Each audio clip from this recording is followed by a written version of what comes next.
Hi there. I am Melanie Wilderman, an associate professor of journalism at the University of Oklahoma's Gaylord College of Journalism. Today I'm going to be talking about Chip Scanlon's The Coaching Way, except there's a little twist to it. So this is the coaching way, except with design. So let me do a quick share and we will get going. All right. So like I said, this is the coaching way, which many of you may have heard about, but with design. Normally the coaching way is applied to coaching our students on how to write. So this teaching philosophy, it stems from a guy that you may recognize. His name is Chip Scanlon. And when he was with the Poynter Institute, he said that as an editor, he approaches coaching journalists first with the question of, how can I help? So seems like a pretty simple question, but we all know that's a loaded one. So then what he does is actually listens to the answer, so he can then actually coach his writers to be better, not just tell them how to be better writers. And he calls this style the coaching way. This process is followed then with an open-ended questions throughout the writing process. It's a back and forth between editor and journalist, or if you're in an education environment, it's a back and forth between teacher and journalism student. And it requires participation from both parties. So I've been teaching design classes now for a couple of years at University of Oklahoma, but the majority of my teaching experience and professional experiences is in writing, different forms of media writing. But I've also done a lot of design on the side, as journalists have to be kind of the Jack or Jill of all trades. So I was really excited to get to teach a design course. And what I realized while I was teaching it is that I was applying the coaching way to the design students. I think simply because I've taught media writing for so long, and that's the style in which I teach it, it automatically just took over when I was teaching design. But the thing is, I realized it really works. It applies very well in a design course, just as it does in a writing course.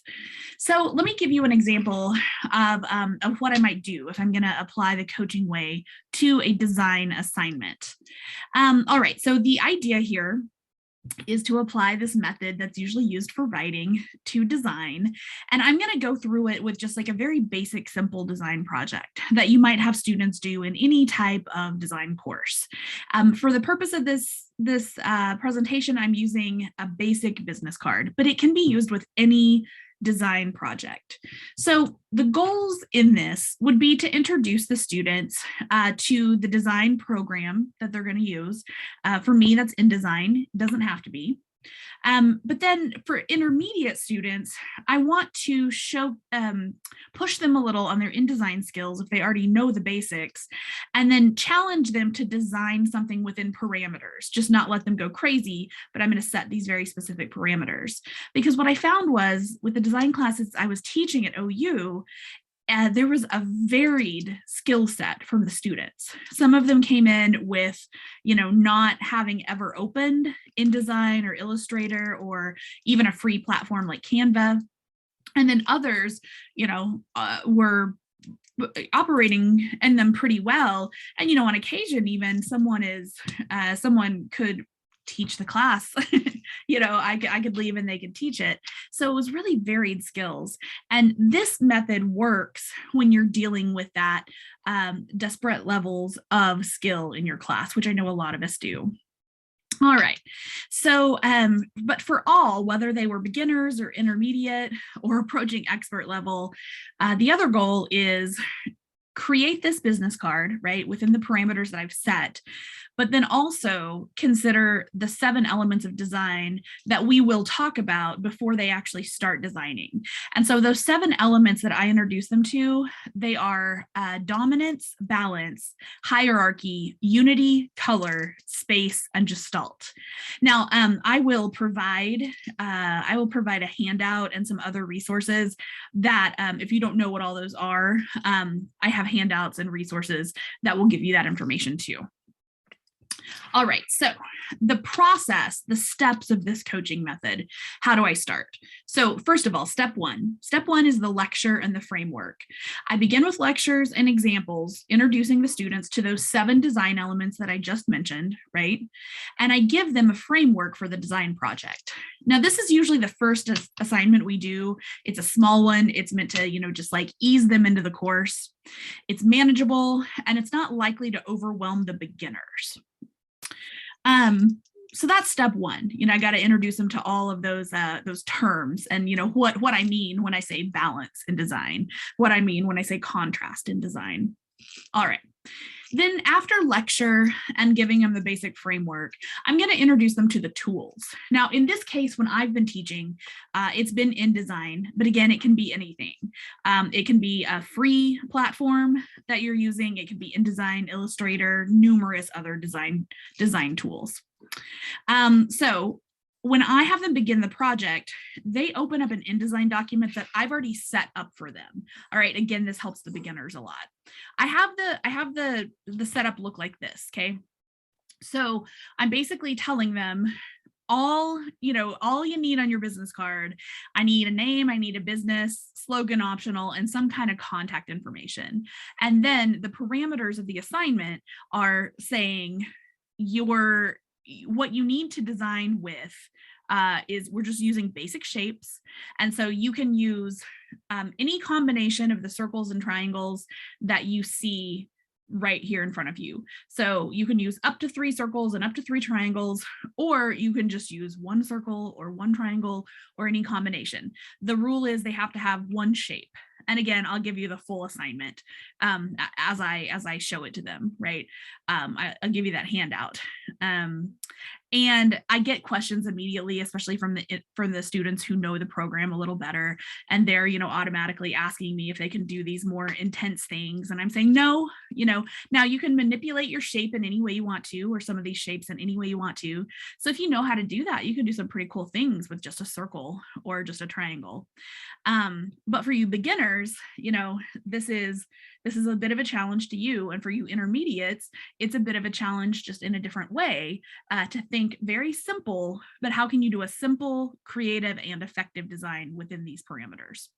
All right, so they all start working on this document then. They can change the fonts, they can change the, add color, manipulate the shapes in any way they want, as long as by the end of it, there's at least 1 circle or 1 triangle, again, or any combination thereof used in the design.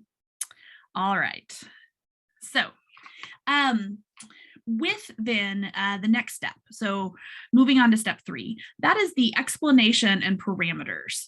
So I go over again that actual assignment with them, right? And make sure that they understand they don't have to use all the shapes, but they have to at least have 1 shape. For some of them, we have to go through some real basic things like how to use the selection tool or how to put an outline on, and that's okay. What I do is that before the class starts, I have them watch some tutorials, and so at least they aren't coming into it having never even seen the interface of the program. So that's something that helps me save some time, is I at least have them do some basic tutorials if they're brand new. But with these explanation parameters, again, I go over and I share with them, there's actually a lot you could do. What all can a circle represent, right? It can represent the sun, it can represent a wheel, triangles can become mountains. So I'm just giving them these ideas of like, you can get really creative with some simple shapes. Now, again, they can go with any font choices and color choices. We go over a little bit of color theory before they start, where we talk about how, the color wheel and why certain color combinations look better than others. So anyway, they always have some questions here. And so we just, go over that until there's no more questions left. And then it is time for step 4. All right, this is when the coaching process really starts. All right. For those who need more introductory software help, right, I usually tend to group these people on the same side of the room. And that way I can show them all kind of in a, in a shared space. I can go over those more basic, how do you do this in InDesign? And then I, let the others who are a little bit more skilled in the program already, I let them go ahead and get started. But another thing you can do is, if some of those students know it really well, you can also kind of ask them, for their assistance from time to time and helping some of the students who are newer. And I find that most of the time they really appreciate being asked, to help out. All right, so what's the coaching? What's the coaching in all this? Well, when I get the beginners, a little bit feeling okay about the tools, about how to change font, how to select text, all of that, I start circling the classroom, talking to everybody, the beginners, the intermediates, talking to everybody. And I really try to almost exclusively ask questions. And the first one, just like Chip Scanlon says, I start with, how can I help? What can I help you with? But even if I'm not saying those exact words, I'm still trying to ask questions like, even just a how's it going, right? All of these open-ended questions, they're part of the coaching tactic. And those first questions they have are usually all over the place. I mean, with some people, it's, I ask, how can I help? And they're like, I don't understand why I can't use the text tool. And so I'm showing them something very basic. But for then other people, it might be something like, I have no idea what business to do this for. And, the parameters already said it could be a real business, a fake business. It's all okay. But some people are really concerned about the big picture to start, and others their questions are very minute to begin. So the questions are all over the place to start, and that is absolutely fine. All right. So step 5 continues deeper into the coaching method. This is the point where they're starting to get a partial design, right? They're making some choices. They made some font choices. They made some color choices. They're playing with those shapes. And I can delve deeper into the coaching, just like I do when I'm circling the room and my writers are starting a draft. I ask these design students more open-ended questions to get them thinking and participating in their own work and revisions, right? So they're not just awaiting my instruction, because we know, especially in a skills-based assignment like this, a lot of times they're just waiting for us to tell them the next step. And I really want to try to avoid that. I mean, sometimes I need to just get them going, but I want to avoid the entire class being just them waiting for my instruction. So for this type of assignment, I might ask, why are you using the colors that you're using?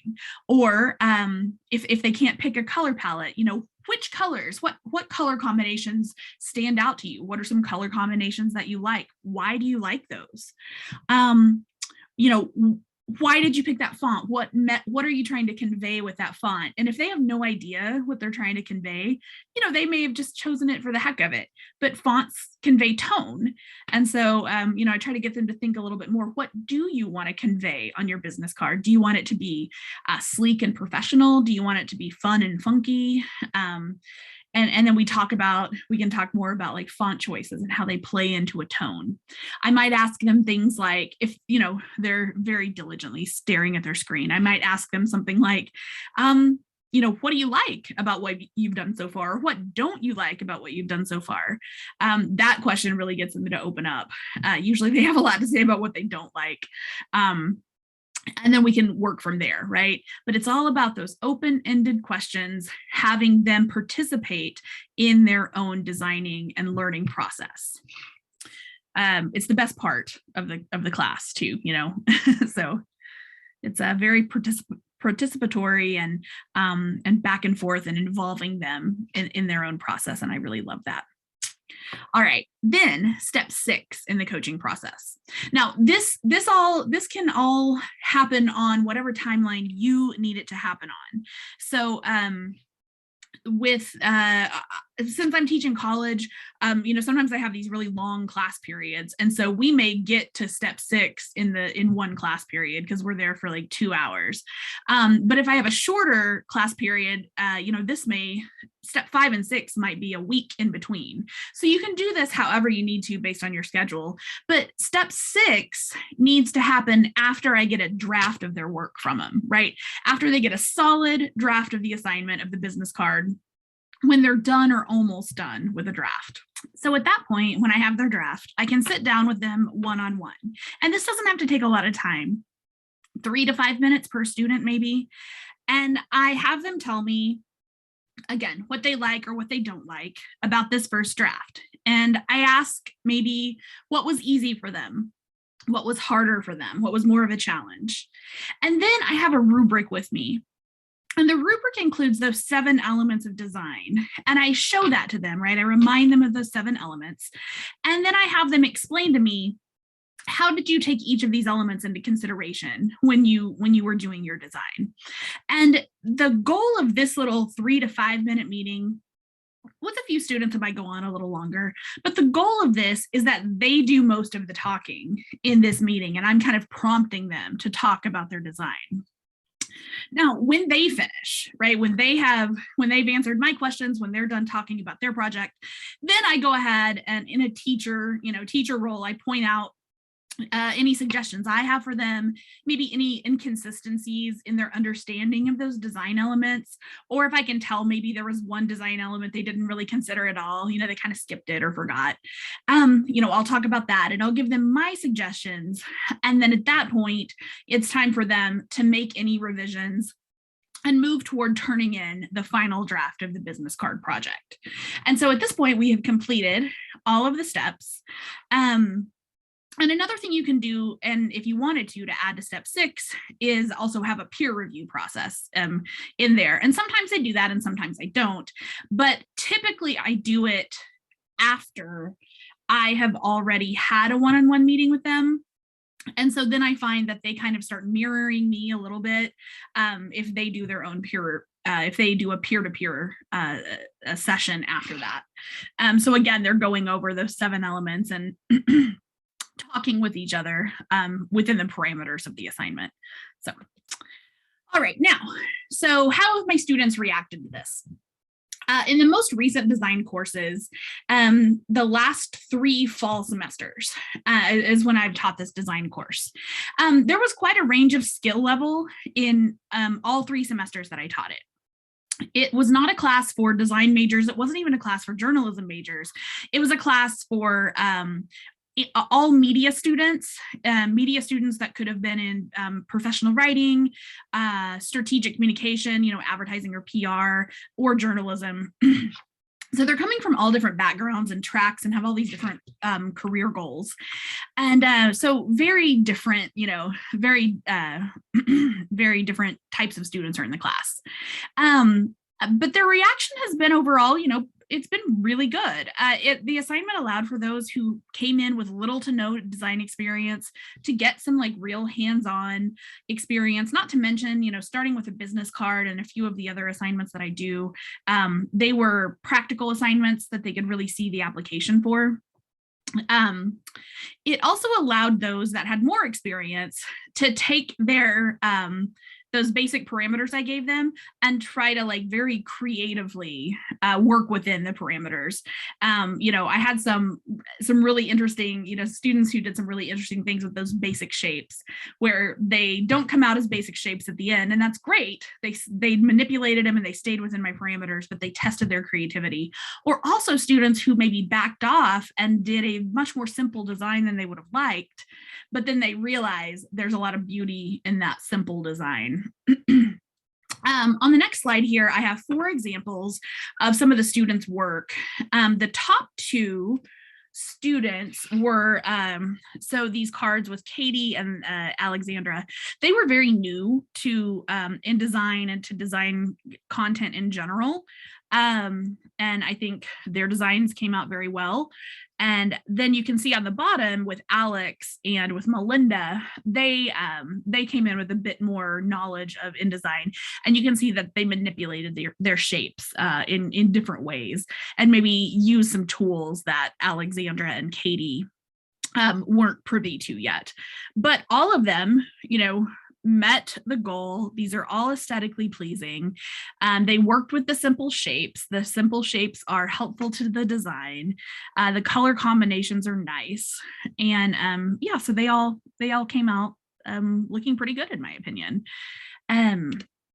Now, I am very happy to share any of the materials, any and all of the materials that go into this type of assignment, as well as any of my other design content too. So please feel free. I know that you'll get some resources from the JEA website, but feel free to look me up on Twitter and send me a private message or to email me at my OU account.